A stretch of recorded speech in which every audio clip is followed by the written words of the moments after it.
Breaking news. Just 5 minutes ago, El Mayo decided to speak from his cell. With controversial statements, he has exposed key figures involved in a vast corruption network. The names revealed could change everything. Who will fall in this scandal? Before we begin, make sure to like and subscribe. It's free. Now let's get started. Ismael El Mayo Zambada, the renowned drug lord who had evaded capture for years, was recently arrested in a dramatic operation in Mexico. Known for his ability to disappear, his capture shocked everyone. In a surprising statement from his detention in the United States, Zambada revealed details about his capture. He claimed to have been betrayed by a cartel member during a meeting at the Huertos del Pedregal ranch. Instead of meeting Ivan Guzman Salazar as expected, Zambada was ambushed, attacked, and taken to an airstrip where he was forced onto a private plane. Zambada suffered mistreatment and denied having surrendered voluntarily. He also refuted the official version of Hector Cuen's death, stating that he was killed at the same place and time when Zambada was kidnapped. His statement has sparked controversy and speculation about possible links between Sinaloa politicians and the cartel. Governor Ruben Rocha Moya has denied any involvement. Zambada now faces federal charges in Texas related to drug trafficking. Guzman Lopez, recently arrested, pleaded not guilty to drug trafficking and other charges in a federal court in Chicago. The trial for him and Zambada, who faces serious charges such as conspiracy to distribute fentanyl, will be lengthy. Zambada, leader of one of the most powerful drug trafficking organizations, was transferred to the U.S. under unusual circumstances, including an unregistered plane with no flight plan, adding more mystery to the case. Ismael El Mayo Zambada, born on January 1, 1948 in Culiacan, Mexico, started in drug trafficking at the age of 16 and rose through the ranks of the Guadalajara cartel, which controlled drug routes between Mexico and the U.S. After the capture of Miguel Angel Felix Gallardo, the cartel fragmented, creating a power vacuum that allowed the Sinaloa cartel, led by Zambada and El Chapo, to become the main drug trafficking organization.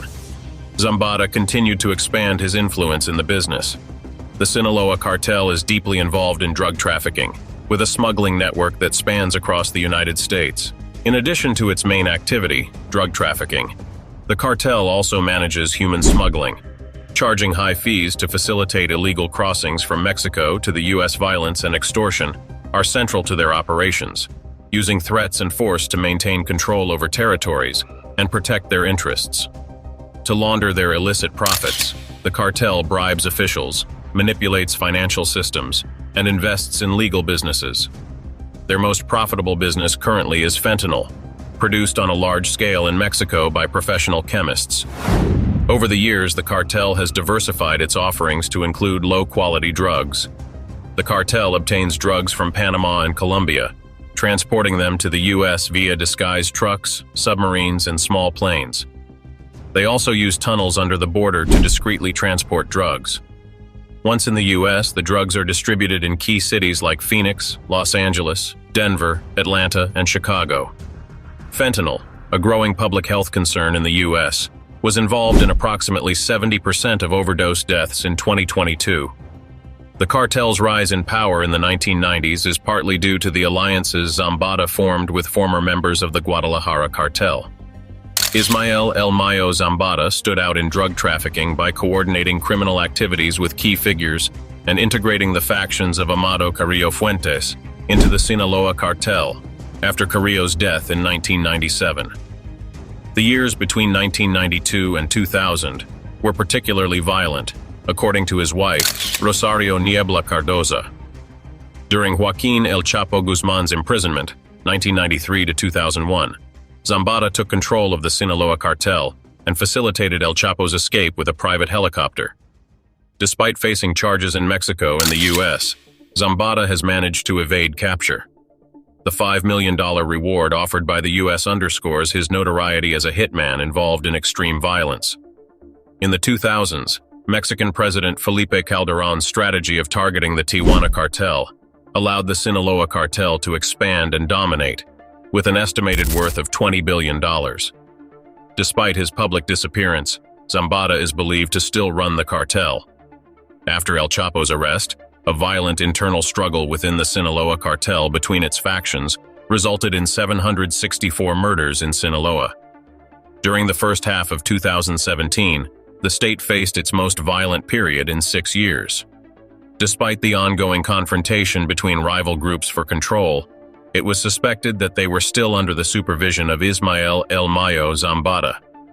It was believed that Zambada acted as a mediator between the factions and was investing in various businesses in Mexico to consolidate his power and support his operations. Mike Vigil, former head of DEA International Operations, described Zambada as a person with a diversified portfolio, despite not having completed primary education.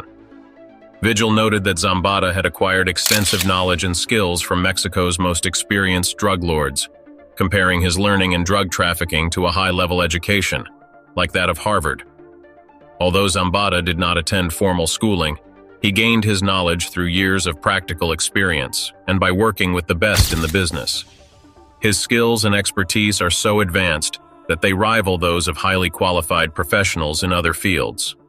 If you're enjoying this video, make sure to subscribe for more similar content and give us a like to support us. Zambada's health has been a complicated issue, as it's reported that he suffers from diabetes and is believed to be hiding in the mountains of Sinaloa, Mexico. Despite efforts to capture him, his exact location remains unknown. Vigil highlighted the challenges of capturing someone in such difficult terrain and praised Zambada as one of the smartest and most cunning drug traffickers he has seen in Mexico. One reason why El Mayo has avoided capture for so long is his ability to keep a low profile. He granted only one interview in 2010 to the Mexican magazine Proceso, in which he expressed his ongoing fear of being caught, and mentioned that on at least 4 occasions, military forces had come close to capturing him. Zambada commented, "I escaped to the mountains. I know the terrain, the streams, and the rocks. They will only catch me if I let my guard down, like what happened to El Chapo." Additionally, Guzman Lopez, the son of El Chapo, was crucial in forming the Sinaloa cartel alongside Zambada. Born into a drug trafficking environment, he has played a key role in the cartel's operations, taking on important positions within the organization, especially after the arrest and imprisonment of his father. He was captured alongside Zambada in Texas and is considered one of the most reserved of the family's children. Zambada's capture raises a crucial question. What implications will it have for Mexico? This question is generating global concern. Cartels in Mexico often rely on family ties for leadership. In the case of El Mayo, this includes his son-in-law, Juan Carlos Felix, married to Teresita Zambada, El Mayo's daughter. It is also speculated that some of his nephews could take on leadership roles. José Luis González Mesa, a lawyer for the Guzman family, recently commented on rumors of betrayal, stating that if El Mayo decided to turn himself in, he would do so voluntarily. He emphasized the strong relationship between the Guzman and Zambada families, reinforced through marriages and family ties. The new cartel generations like Los Chapitos, sons of El Chapo, and Los Mayitos, family of El Mayo, have been compared to their predecessors. According to the consultancy Lantia, both Los Mayitos and Los Chapitos operate in different states of Mexico, although in distinct territories. Zambada's followers control areas like Zacatecas and Michoacán, while El Chapo's sons have a presence in Mexico City and Quintana Roo. Lantia suggests that El Mayo's control is firmer in certain regions like Durango, compared to the influence of Los Chapitos. Violence and clashes between factions are expected to persist, especially in areas like Zacatecas and Jalisco. And if Zambada's capture triggers leadership disputes, it could escalate violence and instability. Based on previous shifts within cartels, analysts are watching for potential increases in violence, including attacks on civilians and police forces, to assess changes in the criminal landscape. The capture of El Mayo will not only affect drug trafficking to the United States, but also internal security in Mexico. This situation is further complicated by upcoming elections in both countries. While President López Obrador has called on criminal groups to act responsibly, in the United States, agencies like the DEA, FBI, and Department of Justice have celebrated the capture of Ismael El Mayo Zambada as a significant blow to the Sinaloa cartel.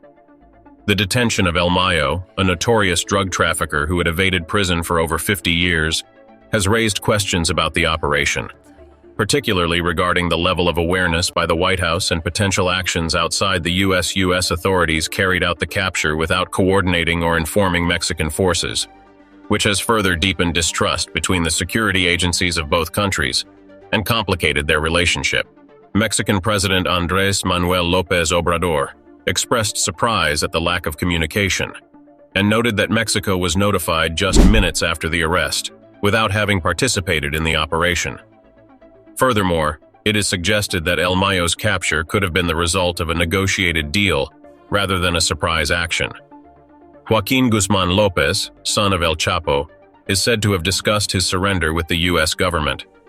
This situation is seen as a shift in the anti-narcotics strategy and has raised skepticism about whether the White House was aware or if the DEA acted independently. While the arrest of El Mayo is being celebrated as a political victory for the U.S. Democrats, especially with its seamless execution and absence of violence, experts suggest that its overall impact on drug trafficking will be minimal. El Mayo, as one of the most influential figures in the Sinaloa cartel, was instrumental in overseeing much of the cartel's operations. However, the highly decentralized and flexible structure of these criminal organizations means that even without his leadership, the cartel will likely adapt and continue its illicit activities. The drug trade, particularly the trafficking of fentanyl, has deep roots not only in Mexico, but also globally, making it a problem that extends beyond the capture of a single individual. The arrest has also highlighted growing friction between Mexico and the U.S., particularly the Drug Enforcement Administration, DEA. Tensions have been simmering ever since leaked reports suggested possible connections between key figures close to Mexican President Andrés Manuel López Obrador and organized crime. These allegations have not only damaged trust, but have also complicated collaboration efforts between the two countries. Mexico, already sensitive to foreign intervention, has become increasingly wary of the DEA's actions, especially those perceived as unilateral or secretive. In this context, the Mexican government's request for a detailed account of the operation that led to El Mayo's capture underscores their concerns. Mexican officials want to understand the full scope of the operation, particularly to assess whether the U.S. violated any agreements regarding joint anti-drug operations. The lack of prior communication to Mexico before the arrest has sparked questions about whether the DEA acted independently, potentially circumventing diplomatic protocols.